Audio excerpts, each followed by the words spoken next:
নমস্কার বন্ধুরা, আশা করি আপনারা সবাই ভালো আছেন। আজ আমি নিয়ে এসেছি খুবই সহজভাবে তৈরি করা সরু চাকলি পিঠের রেসিপি।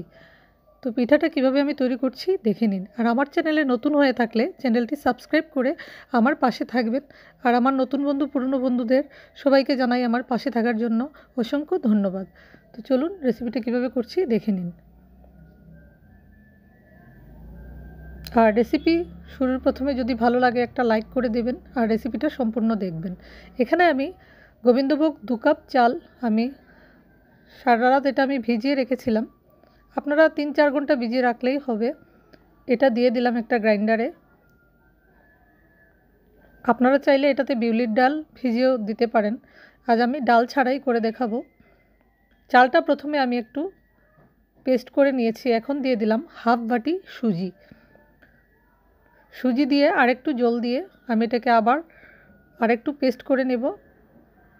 এখন দিয়ে দিলাম 2 চামচ চিনি। দেখুন পেস্ট করে নিয়েছি ভালো করে।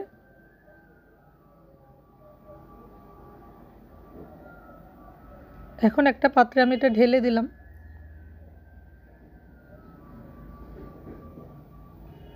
খুবই সহজ কিন্তু খেতে দারুণ হয়।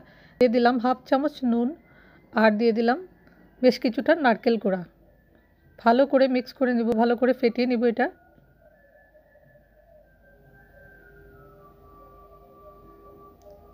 এখন আরেকটু জল দিয়ে আমি একটু পাতলা করে দেব। ব্যাটারটা একটু পাতলাই থাকবে। দেখুন এরকম করে আমি ভালো করে মিক্স করে নিয়েছি। এখন একটা ফ্রাইং প্যানে আমি তেলটা ব্রাশ করে আর একটু জল দিয়ে জলের ছিটা দিয়ে আমি এটাকে একটু গরম করে নিয়ে লো হিটে এটাকে আমি লো ফ্লেমে রেখে এক হাতা দিয়ে দিলাম। দিয়ে একটু প্যানটা একটু ঘুরিয়ে আমি এটা চারিদিক থেকে আমি একটু প্যানটা ঘুরিয়ে দিলাম। একটা রাউন্ড শেপ আসছে। দেখুন এক সাইড হয়ে গেলে খুব সুন্দর তা থেকে এটা আসছে প্যান থেকে। এখন আমি এটা হাত দিয়েই খুব গরম হাত দিয়ে আমি এটা একটু ভাঁজ করে দিলাম। এরকম করে সবগুলো আমি করে নেব। এটা খুব সুন্দর এভাবে আমি প্যান থেকে ছেড়েও আসবে, একটুকু ছেড়ে যাবে না। দেখুন সবগুলো আমি তৈরি করে নিয়েছি। এটা নলেন গুড় দিয়ে খেতে দারুণ লাগে। আপনারা একবার ট্রাই করবেন। আর রেসিপিটা ভালো লাগলে একটা করে লাইক করে দেবেন। কমেন্ট বক্সে অবশ্যই জানাবেন আপনাদের কেমন লাগলো। আজ এ পর্যন্ত। আরও একটা নতুন রেসিপি নিয়ে চলে আসব।